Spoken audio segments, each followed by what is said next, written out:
এই দিন এমন একটি ধর্ম দিলেন, এমন একটি দিন দিলেন, এমন একটি আলোর মশাল নবীজির হাতে আল্লাহ তুলে দিলেন, যেই আলোর মশালের, যেই ধর্মের, যেই দিনের মূল কথা হচ্ছে মুসলিম শরীফের 55 নম্বর হাদিস, আদ-দীন ওয়ান নাসিহা, Islam is the name of welfare.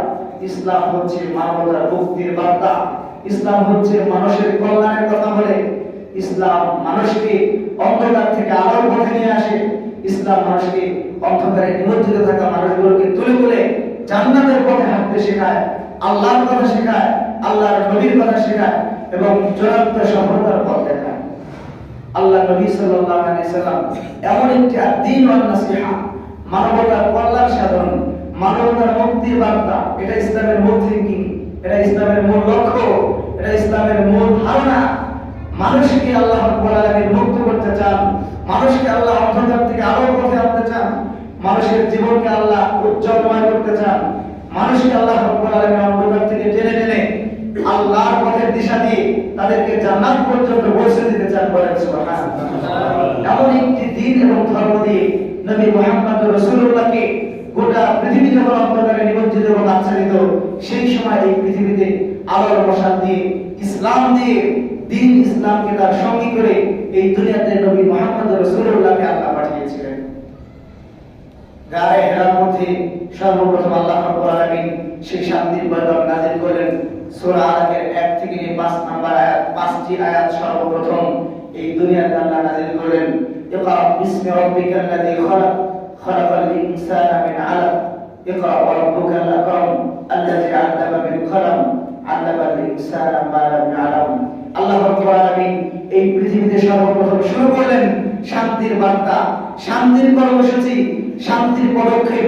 আল্লাহ রাব্বুল আলামিন সর্বপ্রথম নবীজির 40তম বছরে, তার জীবনের 40 বছর পার করার পরে এই আলোর মশাল, এই মুক্তির দিন, এই মুক্তির ধর্ম মুহাম্মদ রাসূলুল্লাহকে গায়ে হেরার মধ্যে দান করলেন। এবং সেখান থেকেই আল্লাহ নবীর এই কর্মসূচি, তার এই পদক্ষেপ, শান্তি, ভালো এবং আলোর এই পদক্ষেপ, ভালো এবং আলোর এই কর্মসূচির যাত্রা আল্লাহ নবী সেই গায়ে হেরা থেকে শুরু করলেন, যখন আল্লাহ রাব্বুল আলামিন তাকে কোরআনের 5টি আয়াত দান করলেন। রাসূলুল্লাহ সাল্লাল্লাহু আলাইহি ওয়াসাল্লাম এই দিন পাওয়ার পরে আল্লাহর পক্ষ থেকে আনিত এই শান্তির বার্তা, মুক্তি এবং মানবতার কথা বলে যে ধর্ম, আল্লাহ নবীর কাছে আসার পরে আল্লাহ রাব্বুল আলামিন তাকে 4টি কর্মসূচি দিয়েছিলেন। কয়টি কর্মসূচি? 4টি পদক্ষেপ দিয়েছিলেন। 4টি পদক্ষেপ রাসূলুল্লাহ সাল্লাল্লাহু আলাইহি ওয়াসাল্লাম তার নবুয়তের দীর্ঘ 23 বছরের বাস্তবায়ন করেছেন। এরপরে এই ধর্মের পূর্ণতার ঘোষণা করা হয়েছে। বিদায়ের ভাষণে আল্লাহর নবী আল্লাহর পক্ষ থেকে ঘোষণা করেছেন, আল-ইয়াওমা আকমালতু লাকুম দীনাকুম ওয়া আতমামতু আলাইকুম নি'মাতি। ইসলামকে পূর্ণ করেছেন 4টি পদক্ষেপের মাধ্যমে। কিন্তু যেই দিন থেকে এই অন্ধকার পৃথিবীকে আলোকিত করার জন্য মানুষ অন্ধকারে নিমজ্জিত আচ্ছাদিত ছিল, তাদেরকে আলোর পথ দেখানোর জন্য আল্লাহ যেই দিন এই ধর্মকে দান করলেন, যেই দিন এই ইসলামের আবির্ভাব ঘটলো, যেই দিন পৃথিবীতে ইসলামের প্রকাশ এবং আত্মপ্রকাশ হলো, সেই দিন থেকে আল্লাহ রাব্বুল আলামিন 4 কর্মসূচির প্রথম পদক্ষেপ, প্রথম কর্মসূচি দিয়েছিলেন। সেই কর্মসূচির নাম হচ্ছে আদ-দাওয়াতু ওয়াত-তাবলীগ। মানুষের কাছে হেদায়েতের কথা পৌঁছে দেওয়া, মানুষের কাছে হেদায়েতের বার্তাগুলো জানিয়ে দেওয়া। আল্লাহ নবীকে যে বড় বড় 4টি পদক্ষেপ দেওয়া হয়েছিল, তার মধ্যে সর্বপ্রথম পদক্ষেপ, সর্বপ্রথম কর্মসূচি ছিল এটা। তুমি আলোকিত হয়েছো, তুমি আল্লাহর পক্ষ থেকে শান্তির বাণী এবং বার্তা পেয়েছো, তুমি আল্লাহর পক্ষ থেকে মানবতার মুক্তির বার্তা ইসলাম পেয়েছো। অতএব এই ইসলাম নিজের মধ্যে কুক্ষিগত করে রাখা যাবে না, এটা নিজের মধ্যে সংরক্ষিত সঞ্চিত করা যাবে না। তুমি যেমন আলোকিত হয়েছো, তুমি যেমন আল্লাহর পক্ষ থেকে হেদায়েত দিয়ে আলোর মশাল পেয়ে তুমি যেমন নিজেকে আলোকিত করেছো, নিজে যেমন হেদায়েতের দিশা পেয়েছো, তুমি যেমন সিরাতে মুস্তাকিম চিনতে পেরেছো, তুমি যেমন জান্নাতে যাওয়ার পথ খুঁজে পেয়েছো, একইভাবে এই আলোর মশাল দিয়ে তুমি মানুষের কাছে ছড়ে যাও, এই মুক্তির বার্তা তুমি মানুষকে জানিয়ে দাও। মানুষের কাছে তুমি এই আল্লাহর শান্তির কথাগুলো, আল্লাহর শান্তির পয়গামগুলো পৌঁছে দাও। তারাও যেন তোমার মতো আলোকিত হতে পারে, তারাও যেন জান্নাতের পথ খুঁজে নিতে পারে, তারাও যেন মুক্তির দিশা খুঁজে আল্লাহর জান্নাতের পথে হেঁটে চূড়ান্ত সফলতা অর্জন করতে পারে এবং আল্লাহর জান্নাত হাসিল করতে পারে। বলেন সুবহানাল্লাহ। আল্লাহ কতটা ভালোবাসেন আল্লাহর নবীকে আল্লাহ কোরআন দিয়েছেন, আল্লাহর নবীকে আল্লাহ ইসলাম দিয়েছেন। আল্লাহর নবীকে দেওয়ার সঙ্গে সঙ্গে আল্লাহর নবীকে এক নাম্বার পদক্ষেপ, এক নাম্বার কর্মসূচি, এক নাম্বার নির্দেশনা দিলেন, এটা আপনি সংরক্ষণ করে রাখতে পারবেন না, এটা নিজের কাছে রাখা চলবে না, বরং আপনি যেমন হেদায়েত পেয়েছেন, আপনি যেমন জান্নাতের পথ পেয়েছেন, একইভাবে উম্মতকেও জানাতে হবে, মানুষকেও মুক্তি দিতে হবে, দুনিয়ার প্রত্যেকটা মানুষকে হেদায়েতের কথা জানাইতে হবে। তারাও যেন হেদায়েত পেয়ে আলোকিত জীবন করে জান্নাতের পথে হেঁটে তারাও যেন সফল হতে পারে, তারাও যেন আল্লাহর জান্নাত হাসিল করতে পারে। সেই জন্য আপনার প্রথম দায়িত্ব, প্রথম কর্তব্য, প্রথম নির্দেশনা এবং কর্মসূচি হলো দাওয়াত ওয়া তাবলীগ। নিজে যেমন শিখেছেন অন্যকেও শেখান, নিজে যেমন হেদায়েত পেয়েছেন অন্যের কাছে পৌঁছান, নিজে যেমন আলোকিত হয়েছেন অন্যদেরকে আলোকিত করেন, নিজে যেমন জান্নাতের পথে হাঁটছেন অন্যদেরকেও জান্নাতের পথটা দেখিয়ে দেন। আল্লাহ রাব্বুল আলামিন দয়া করে মায়া করে উম্মতকে মুক্তি দেওয়ার লক্ষ্যে আল্লাহর নবীকে কোরআন দেওয়ার সঙ্গে সঙ্গে, ইসলাম দেওয়ার সঙ্গে সঙ্গে মানুষের মুক্তির কথা বলেছেন, মানুষের কাছে হেদায়েতের কথা পৌঁছানোর নির্দেশ করেছেন। এই জন্য সূরা আশ-শুআরা 214 নম্বর আয়াত আল্লাহ রাব্বুল আলামিন নাযিল করে দিলেন, ওয়া Anjir আশীরাতাকাল আকরাবিন। Call your relatives to Allah. সর্বপ্রথম আপনি দাওয়াত দেন, আল্লাহর কথাগুলো পৌঁছে দেন, এই মুক্তির বার্তাগুলো পৌঁছে দেন। আপনার রিলেটিভস যারা আছে, আপনার আত্মীয় স্বজন, নিকট আত্মীয়, কাছাকাছি পাশাপাশি যারা থাকে, তাদেরকে আপনি হেদায়েতের কথা বলেন। কারণ দাওয়াতের কর্মসূচির পদক্ষেপের স্টেপ আছে। প্রথমে নিজে আলোকিত হতে হবে, কু আনফুসাকুম ওয়া আহলিকুম নারা। আগে সবার আগে নিজেকে হেদায়েত প্রাপ্ত বানাতে হবে, নিজেকে হেদায়েত গ্রহণ করতে হবে। তারপরে নিজের কাছে পরিবারে যারা থাকে তাদেরকে হেদায়েত দিতে হবে। এরপরে সমাজের হেদায়েতের কথা চিন্তা করতে হবে, তারপরে রাষ্ট্রের চিন্তা করতে হবে, এরপরে গোটা পৃথিবীর চিন্তা করতে হবে। নাকি আগে পৃথিবীর চিন্তা করবেন? গাছের নিচ থেকে কি লাভ তো করে ওঠা যায় নাকি স্টেপ বাই স্টেপ করতে হয়? ওয়ানজির আশীরাতাকাল আকরাবিন। Call your relatives to Allah first. প্রথমে পরিবারকে বোঝান, প্রথমে নিজের ঘর ঠিক করেন। কিন্তু আমাদের অবস্থা হলো উল্টা, নিজের ঘরের খবর নাই, গোটা দেশের দায়িত্ব নিয়ে বসে আছি। কথা বলে ঠিক? দেশের খবর নাই, গোটা জাতির দায়িত্ব আমার মাথায়। পরিবার কথা শোনে না। আল্লাহ বলেন, ওয়ানজির আশীরাতাকাল আকরাবিন। সর্বপ্রথম নিজের পরিবারকে হেদায়েত দেন। নিজে যে হেদায়েতটা পেয়েছেন, নিজের হেদায়েত পরিবারের মধ্যে দেন। নিজে যে আলোর মশাল পেয়েছেন, আলোর মশাল পরিবারকেও দেন। নিজে যেমন সুন্দর জীবন পেয়েছেন, হেদায়েতের পথ পেয়েছেন, এই পথটা আগে পরিবারকে দেখান। আল্লাহ রাব্বুল আলামিনের নির্দেশ মোতাবেক রাসূলুল্লাহ সাল্লাল্লাহু আলাইহি ওয়াসাল্লাম সাফা পাহাড়ে উঠে তার পরিবার পরিজন, আত্মীয় স্বজন, চাচা ভাতিজা যারা ছিলেন তাদেরকে হেদায়েতের বার্তা শোনালেন। এরপর আল্লাহ রাব্বুল আলামিন এই পদক্ষেপের দ্বিতীয় স্টেপ বলে দিলেন, শুধু পরিবার পরিজনকে থাকলে হবে না, সারা দুনিয়ার মানবতার কথা বলে ইসলাম। গোটা বিশ্বের সমস্ত মানুষের মুক্তির চিন্তা করতে হবে। একজন মানুষের জন্য জাহান্নামে না যায় সেই ফিকির তোমাকে করতে হবে। পৃথিবীর মাশরিক থেকে মাগরিব পর্যন্ত, সীমান্ত থেকে যুবক, দক্ষিণ থেকে উত্তর পর্যন্ত, পূর্ব থেকে পশ্চিম পর্যন্ত পৃথিবীর আনাচে কানাচে যত মানুষ আছে, সমস্ত মানুষের মুক্তির জন্য ইসলাম, সমস্ত মানুষের সফলতার জন্য ইসলাম, সমস্ত মানুষের জান্নাতের জন্য ইসলাম।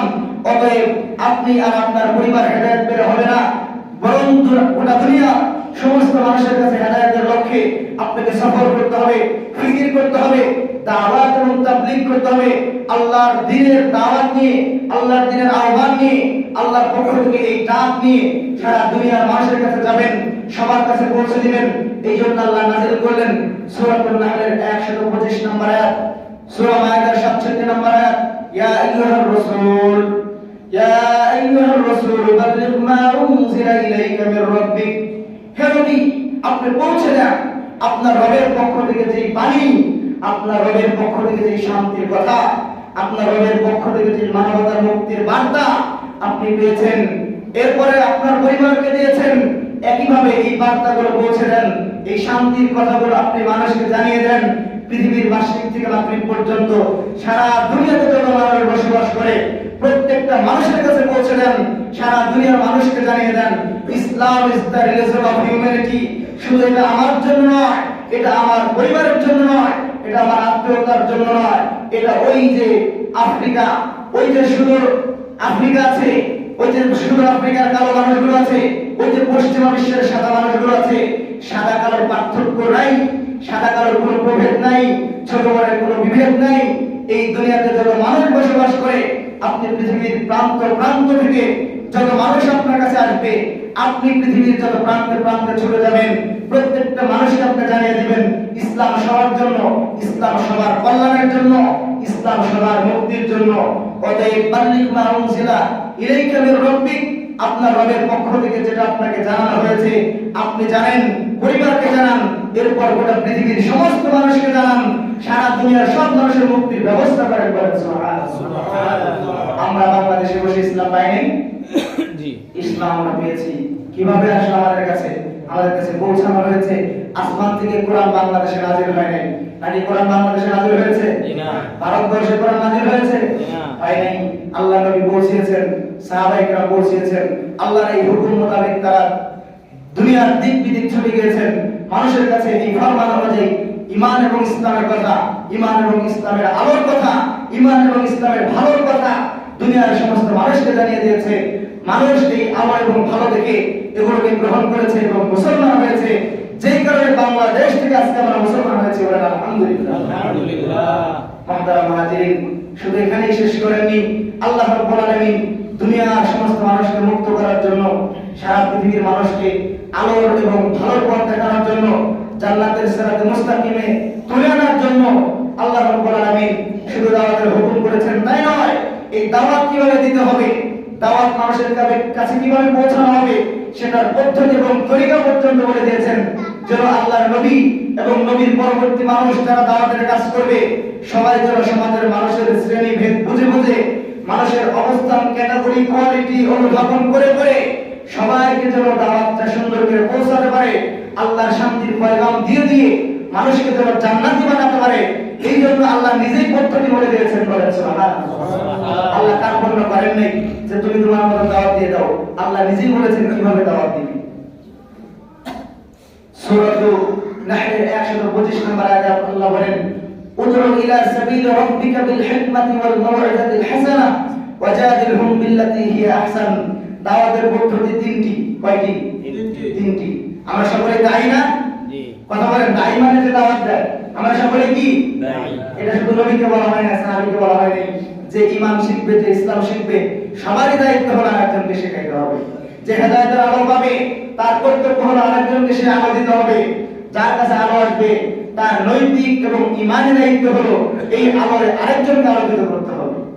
এই জন্য আমরা সকলে কি আওয়াজ করে বলেন, সকলে দায়ী। সকলে কি দায়ী? দায়ী মানে আল্লাহর পথে আহ্বানকারী। দায়ী মানে কি? আল্লাহর পথে আহ্বানকারী, যারা আল্লাহর পথে মানুষকে ডাকে। প্রত্যেকটা দায়ীকে মনে রাখতে হবে, বিশেষ করে যারা দাওয়াতের কাজ করেন, তিনটা পদ্ধতিতে মানুষকে দাওয়াত দিতে হবে। কয়টা পদ্ধতি? তিনটা। আল্লাহ রাব্বুল আলামিন কোরআনে বলেছেন তিন পদ্ধতিতে দাওয়াত দিবা। এক নাম্বার হচ্ছে হিকমতের মাধ্যমে। হিকমত মানে হচ্ছে সাধারণ কথা, কোরআন হাদিস, কোরআন হাদিস আল্লাহর কালাম, তাওহীদ, রিসালাত, আখিরাত, পরকাল, হাসর নাসর, এগুলো হচ্ছে হিকমত। এই কথাগুলো বলে বলে মানুষকে দাওয়াত দিবেন, তাহলে মানুষ ঈমান গ্রহণ করবে। এরপরে বলেন মাওয়াইজা হাসানা। মাওয়াইজা হাসানা মানে হলো এই সাধারণ তাওহীদ, রিসালাতের পাশাপাশি কোরআন এবং হাদিসের দলিল দিয়ে, কোরআন এবং হাদিসের রেফারেন্স উল্লেখ করে মানুষকে সত্য এবং মহাসত্যের দিশা দিতে হবে। তিন নম্বর পদ্ধতি আল্লাহ বললেন ওয়াজাদিলহুম বিল্লাতী হিয়া আহসান। কারো কারোর সাথে প্রয়োজনে তর্ক করতে হবে। কি করতে হবে? তর্ক করতে হবে। এখন বলবেন হুজুর দাওয়াত দেওয়ার জন্য আমরা তর্ক করব কেন? নিজের খেয়ে নিজের পরে আরেকজনের সাথে তর্ক করতে যাব কেন? আল্লাহ বলেন তর্ক করতে হবে, বাঁচাইতে হবে। আর কি করতে হবে? বাঁচাইতে হবে। নিজে বাঁচতে হবে না। সবার জন্য ইসলাম, সবার মুক্তির জন্য ইসলাম। অনেক সময় বাচ্চারা বোঝে না, খাইতে চায় না, এরপরে জোর করে খাওয়ানো হয় কিনা? জি। খাইতে চায় না, এরপরে খাওয়ান কিনা? ও বোঝে না, তর্ক করে। কিন্তু তর্ক করে হলে বুঝাইতে হবে। তবে তর্কের ধরন হবে বিল্লাতী হিয়া আহসান। ভাষা খারাপ করা যাবে না, সুন্দর ভাষা, সুন্দরভাবে যুক্তি তর্কের সাথে তার সাথে কথা বলতে হবে, তার কাছে ইসলামের সত্যতা উপস্থাপন করতে হবে। কেন বলেন তিনটা পদ্ধতি? কারণ সমাজের মধ্যে তিন শ্রেণীর মানুষ বসবাস করে। কয় শ্রেণীর মানুষ? এক ধরনের মানুষ আছে খুব সরল সহজ মানুষ, সাদা সিধা মানুষ। সাদা মানে কাদা নাই, আছে না নাই? সাদা মানে কাদা নাই, এরকম সরল সহজ মানুষ আছে। আল্লাহ বললেন এদেরকে দাওয়াত দিবা হিকমতের সাথে। ওকে তাওহীদের কথা বলো, রিসালাতের কথা বলো, কবরের কথা বলো, হাসরের কথা বলো, কিয়ামতের কথা বলো। সে এমনি এমনি বুঝে যাবে এবং সে নামাজ পড়া শুরু করবে, সে দ্বীনের পথে ফিরে আসবে। বলেন সুবহানাল্লাহ। এই সাদা মায়ের মানুষগুলোর জন্য হিকমত। ওয়াল মাউইজাতুল হাসানা। আরেক শ্রেণীর মানুষ আছে একটু শিক্ষিত, একটু চালাক প্রকৃতির, একটু কৌতূহলী, যারা এভিডেন্স খোঁজে, যারা সম্পাদে সমাজে বুঝতে চায় না, একটু দলিল প্রমাণের পিছনে ঘাটাঘাটি করে, আছে না নাই? আল্লাহ বলেন ওয়াল মাউইজাতুল হাসানা। এদেরকে শুধু কবরের কথা বললে হবে না, কবর যে সত্য কোরআন দিয়ে বোঝাইতে হবে। হাসরের কথা বললে হবে না, পুনরুত্থান হবে, বিচার হবে, জান্নাত হবে, জাহান্নাম হবে, এগুলোর দলিল কোরআনে আছে না নাই? আছে। আল্লাহ বলেন ওয়াল মাউইজাতুল হাসানা। এদেরকে আপনি কোরআন থেকে বোঝাবেন, হাদিস থেকে দলিল দিয়ে বোঝাবেন, নাকি সবাইকে একরকম বললেই হবে? না। আল্লাহ মানুষের স্রষ্টা, আল্লাহ মানুষের মেজাজের স্রষ্টা, আল্লাহ মানুষের হৃদয়ের স্রষ্টা, আল্লাহ মানুষের বুঝের স্রষ্টা। আল্লাহ জানেন কাকে কিভাবে বোঝাইতে হবে। সমাজের মানুষের মধ্যে শ্রেণীভেদ আছে, এই জন্য বোঝানোর মধ্যে কি আছে? পার্থক্য আছে। 3 নাম্বার শ্রেণী হলো তারা আবার শুধু শিক্ষিত না, হাই লেভেলের শিক্ষিত। শিখতে শিখতে 1 লাইন বেশি বোঝে, শিখতে শিখতে কয় লাইন বেশি বোঝে? 1 লাইন বেশি বোঝে। এরকম মানুষ আছে না? নাস্তিক্যবাদ মানসিকতা, নাস্তিক্যবাদ পালন করে, যারা যুক্তি ছাড়া কোনো কিছু মানে না। জান্নাতও বুঝি না, জাহান্নামও বুঝি না, আল্লাহও বুঝি না, কোরআনও বুঝি না। ওদের কথা হচ্ছে দু চোখে যা কিছু দেখি না তা বিশ্বাস করি না, দু চোখে যা কিছু দেখি তাই বিশ্বাস করি। অথচ দুনিয়াতে অনেক কিছু দেখা যায় না, কিন্তু বিশ্বাস করে। করে কি না? আমেরিকা দেখতে পান এখান থেকে? বিশ্বাস করে কি করে না? আর দুনিয়াতে কত কিছু আছে দেখা যায় না, কিন্তু সেগুলো বিশ্বাস করে। বিশ্বাস করে না শুধু খবর, বিশ্বাস করে না শুধু জান্নাত, সেটা দেখে না। এই জন্য এই টাইপের যারা মানুষ আছে, যাদের গায়ের রং একটু বাঁকা থাকে, যাদের গলাটা একটু মাথা উঁচু থাকে, বাঁকা করে কথা বলে, আল্লাহর কোরআন বলেছে তুমি ওকে হিকমত বললেও হবে না, কোরআন থেকে দলিল দিলেও হবে না, কারণ সে কোরআন মানেই না। যে কোরআন মানে না তাকে দলিল দিলে কি বিশ্বাস করবে? যে কোরআন বিশ্বাসই করে না তাকে কোরআনের আয়াত দিয়ে দলিল দিলে কি সে হেদায়েতের পথে ফিরে আসবে? কখনোই আসবে না। এজন্য আল্লাহ বললেন যেমন কুকুর তেমন মুগুর, যেমন কর্ম তেমন ফল। ওকে ওর মতো করে বোঝাইতে হবে। যুক্তিতে বিশ্বাসী, যুক্তিতে বিশ্বাসী, ওকে যুক্তিতে বোঝাবেন, যুক্তিতে বোঝাবেন। তবে ওয়াজাদিলহুম বিল্লাতি হিয়া আহসান, মুখের ভাষা খারাপ করা যাবে না, খারাপ ব্যবহার করা যাবে না। সে যত খারাপ হয়ে যাক, সে যত ঘাটতারামি করুক, সে যত বেশি তর্কে বিতর্কে আসুক, আপনি তর্ক দিয়ে বোঝাবেন, যুক্তিতে বোঝাবেন, কারণ সে কোরআন বিশ্বাস করে না। তবে সেই যুক্তি তর্কের মধ্যে মার্জিত ভাষা হতে হবে, সুন্দর আচরণ করতে হবে, সুন্দর উচ্চারণ করতে হবে। খারাপ ভাষা ব্যবহার করা যাবে না। কারণ হলো একে আপনি কোরআন দিয়ে বোঝাইতে পারবেন না, একে আপনি আয়াত দিয়ে বোঝাতে পারবেন না, হিকমত করে বোঝাতে পারবেন না, তার সাথে আপনাকে তর্কে জড়াইতেই হবে। দেখেন আল্লাহ কত দয়ালু, যে ইসলাম বুঝতে চায় না, যে ইসলাম বোঝার জন্য তর্ক করে, আল্লাহ বলেন আমি তোমাকেও বাঁচাবো, তোমাকেও জান্নাতের পথ দেখাবো। বলেন সুবহানাল্লাহ। বুঝতে চায় না, তর্ক করে। এদেরকে তর্ক দিয়ে হলে বোঝাইতে হবে। আশরাফ আলী থানভী রাহমাতুল্লাহ আলাইহি ঘটনা বর্ণনা করেছেন। এক ব্যক্তি এসেছে, বলে হুজুর দাড়ি রাখা জরুরি না, আমি দাড়ি রাখবো না। কেন? দাড়ি যদি জরুরি হবে তাহলে জন্মের সময় দাড়ি ছিল না কেন? দাড়ি যদি প্রয়োজন হতো, এটা আমি বেশি বুঝি না আল্লাহ বেশি বুঝে? কথা বলে না, আমি বেশি বুঝি না আল্লাহ বেশি বুঝে? দাড়ি যদি দরকারি হবে, আল্লাহ জন্মের সময় দাড়ি দিলেন না কেন? অতএব আমি দাড়ি রাখবো না। আশরাফ আলী থানভী বললেন এর ঘাড়ের রগ বাঁকা হয়ে গেছে, ওকে হিকমত বললে বুঝবে না, কোরআনের আয়াত দিয়ে দলিল দিলে বুঝবে না। কারণ কোরআনে দাড়ির কথা আছে না নাই? হাদিসে দাড়ির কথা আছে না নাই? ও যদি হাদিস বিশ্বাস করতো তাহলে এই প্রশ্ন করতো? আশরাফ আলী থানভী বললেন as you sow so you reap, তুমি যেমন মুগুর হয়ে কুকুর হয়ে আসছো, তেমন মুগুর আমি তোমাকে দেব। আশরাফ আলী থানভী বললেন একটা হাতুড়ি নিয়ে আসো। বলে হুজুর কি করবেন? বলে দাঁতগুলো ফেলে দেব। জন্মের সময় কি দাঁত ছিল? না, জন্মের সময় দাঁত ছিল না। এখন যদি তোমার দাঁতের প্রয়োজন হয়, তাহলে জন্মের সময় দাড়ি ছিল না, এখনো দাড়ির প্রয়োজন আছে না নাই? আছে।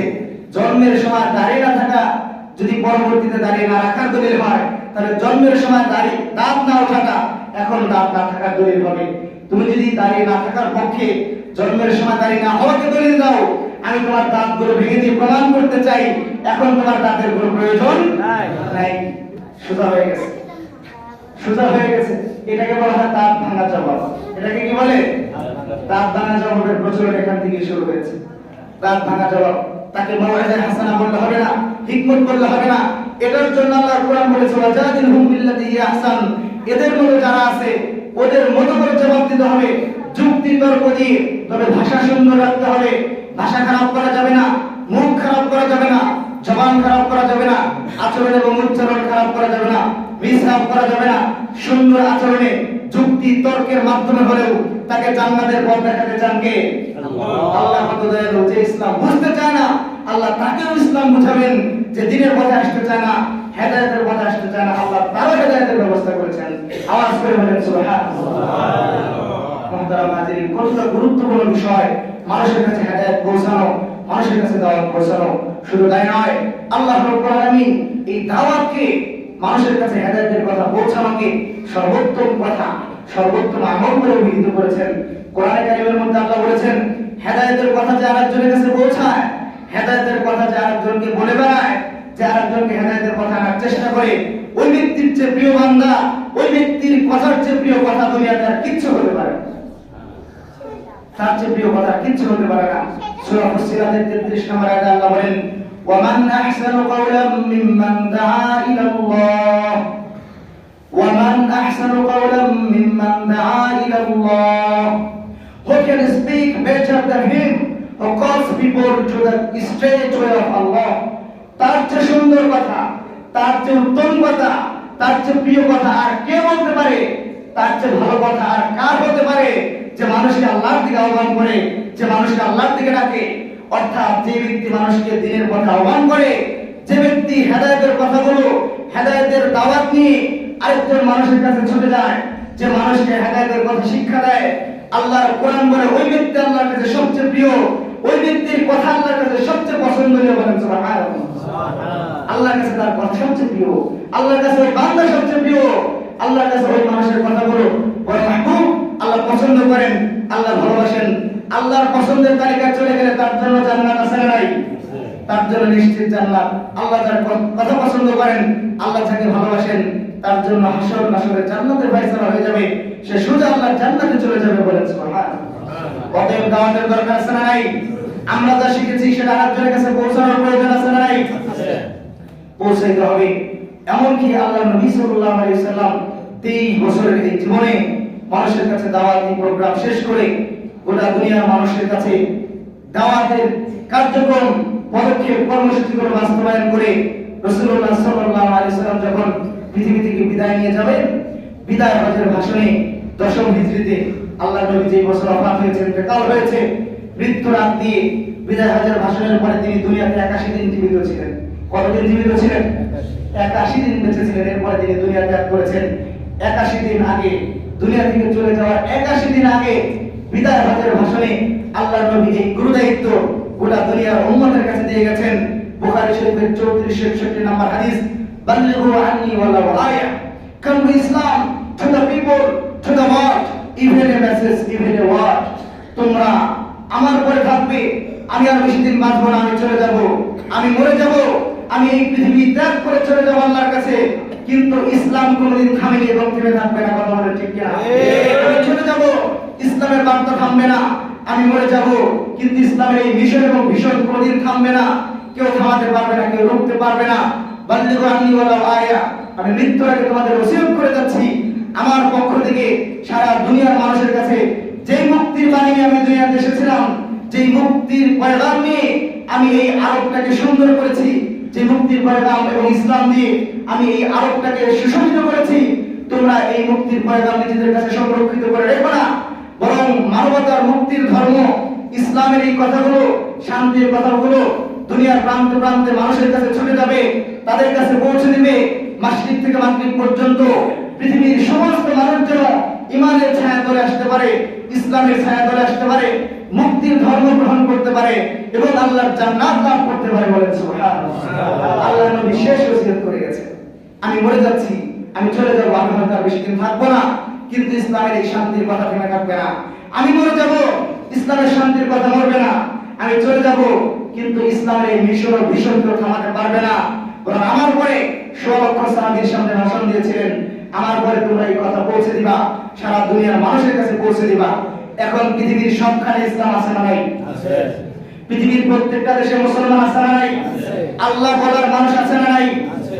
আল্লাহর নবীর এই কথাকে একটা হাদিস, বুখারীর 34-61 নম্বর হাদিস, সাহাবায়ে কেরাম এমন ভাবে বাস্তবায়ন করেছেন, আল্লাহর নবীর ইন্তেকালের পরে সমস্ত সাহাবায়ে কেরাম, শত সহস্র হাজার হাজার সাহাবায়ে কেরাম শুধু এই দ্বীনের দাওয়াত পৌঁছে দেওয়ার জন্য উম্মতের ফিকির নিয়ে মানুষের মুক্তির জন্য, আল্লাহর জান্নাত লাভের জন্য এই মক্কা, মদিনা, জাজিরাতুল আরব ত্যাগ করে নিজের সহায় সম্পত্তি, স্ত্রী সন্তান, জীবন যৌবন সবকিছু উৎসর্গ করে